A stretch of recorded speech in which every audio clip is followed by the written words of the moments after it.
1947. The Army Air Forces has announced that a flying disc has been found and is now in the possession of the Army. Army officers say the missile, found sometime last week, has been inspected at Roswell, New Mexico, and sent to Wright Field, Ohio, for further inspection. Headline Edition will bring you special reports and interviews in a moment.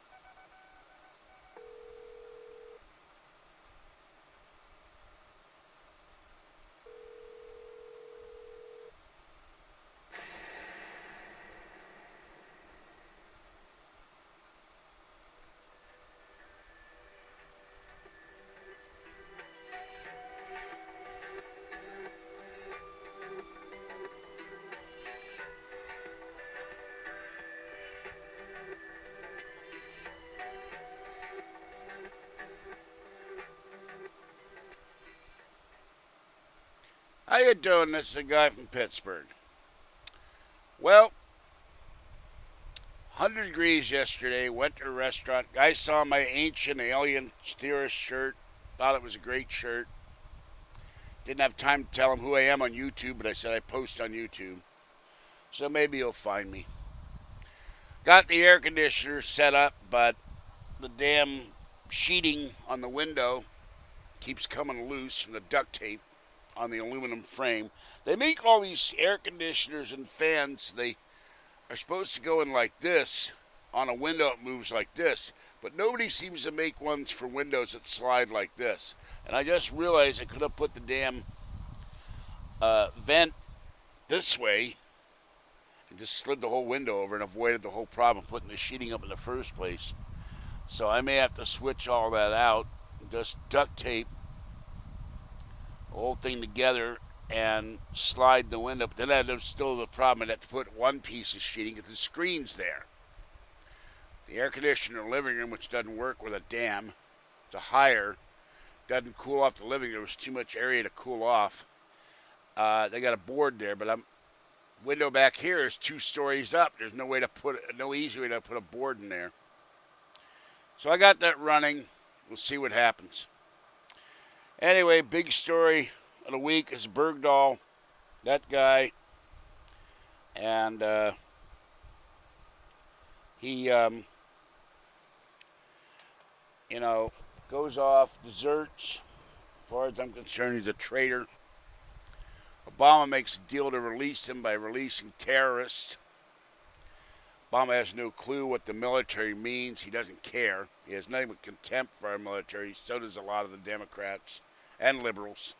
They hate the military. They blame the military because they're the force that enables us to rip everybody off, that we're stealing from everybody in the world. That's why our standard of living is so high and everybody else is living in abject poverty. Well, they don't understand that you could give all the wealth to the United States and developed nations, and those people would still be poor.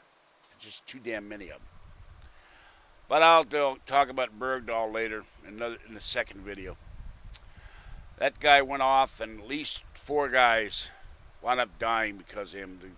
Our military officials say it's not true, and the Army says it's not true, and the Defense Department says it's not true, but you can read the story on CNN this morning, and they're giving the evidence where guys were sent out to either look for him or keep an eye out for him, and they got killed by IEDs or gunfire. One guy was 27 years old, left a wife behind, a kid. Another guy left another bunch of kids behind and his wife. So our guys are still getting killed in Afghanistan. Well, Obama is sitting there, and he wanted to release a terrorist who learned yoga. And I don't know how well that went over because I haven't paid attention to that story. My administrator, hi guy, and hello all you guys out there, and he told me about that story, so I'm going to look into that one for the next video. But Obama thought he'd get all this praise for releasing Bergdahl and making a trade with the Taliban. Hello, the Taliban are part of what is still the war on terror, and they're our enemies. You don't release people to our enemies. And a guy who went over to them, he renounced supposedly his American citizenship, and now they're whining that he was kept in a cage And he's sitting now in a military hospital wearing his military uniform, doesn't want to be called sergeant anymore, wants to be called private. This guy's Private Looney Tunes as far as I'm concerned. Anyhow, I listened to Coast to Coast Saturday night, the guest host, and they had a woman from England, a microbiologist, talking about possibility of zombie apocalypse. And the one disease that could mutate into a zombie apocalypse. But it wouldn't mutate really into a craving for human flesh. It would mutate into a craving to bite people. And that's rabies. And that's scary. But, rabies has been almost eradicated in the UK. Very rare to get one here. A lot of animals won't transmit rabies. You do get it in the Far East. And you do get it in Africa. But rabies is an incubation period of a year. And up to a year, you don't get the symptoms right away. And then you could be sitting in Sizzler eating your steak. And then suddenly, instead of wanting a steak, you want a U-bone. You go over to bite somebody. And you're in fear of water. I've always wondered about that. Why are you afraid of water when you have rabies? I guess you can't swallow, and so you're scared of that.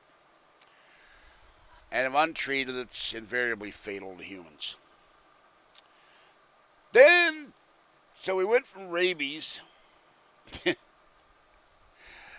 to the other guest. And she was talking about HAARP.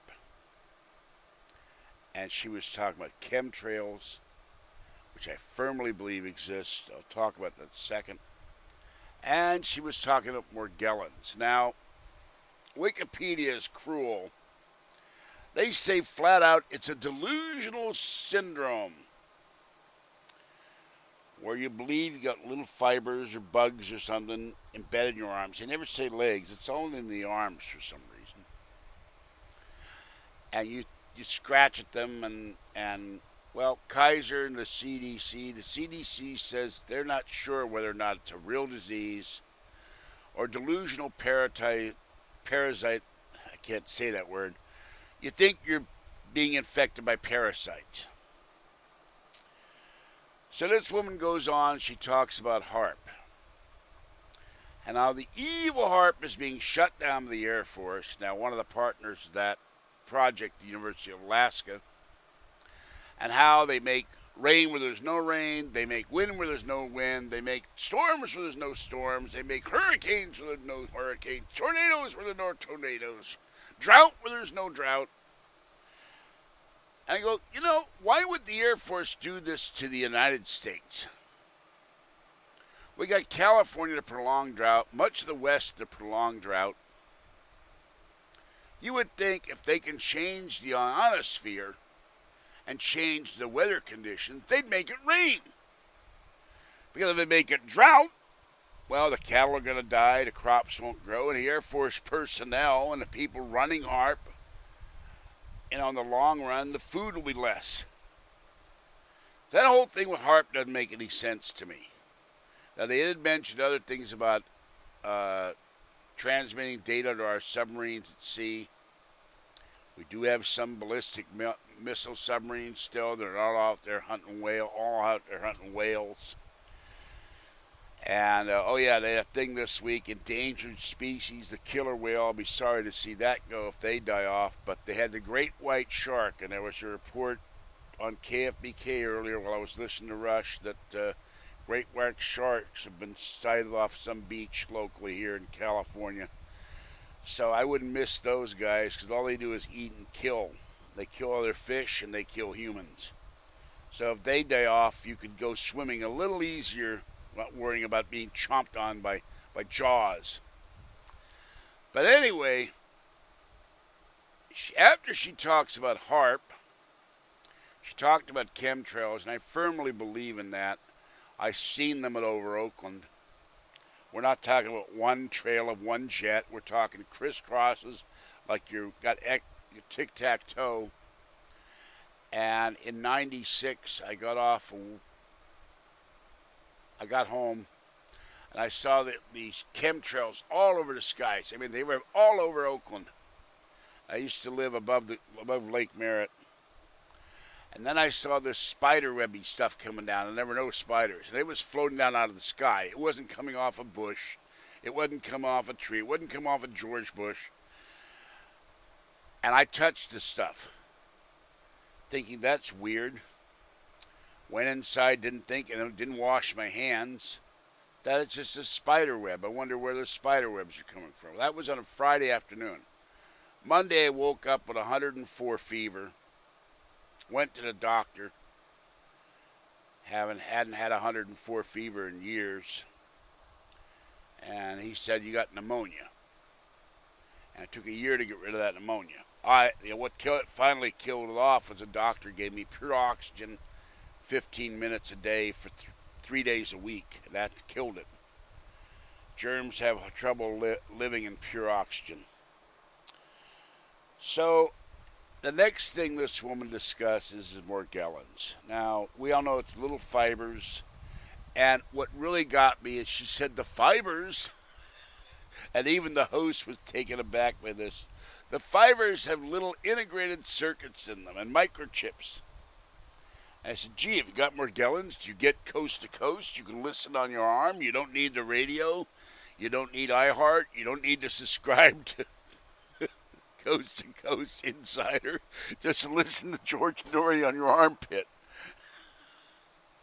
So that broke me up. But then the amazing claim to me is that she says that there are 7 million people in the world, and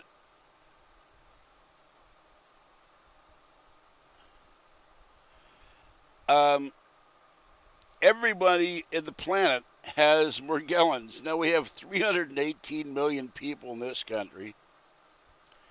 We have 7,171,512,057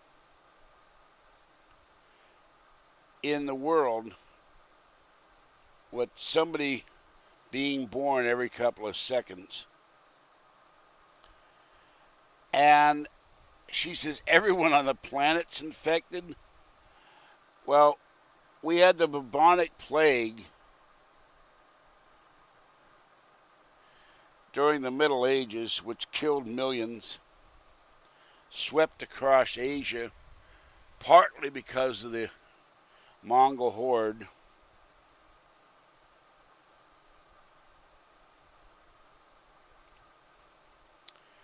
And swine flu is something that it's claimed 100 lives. Let's see.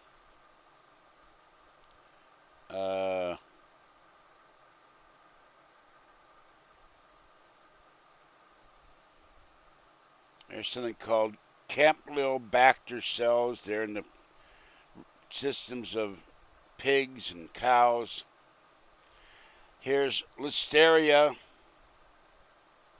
Now this is a very bad disease: encephalitis, meningitis, pneumonia, septicemia, interuterine or cervical infections in pregnant women.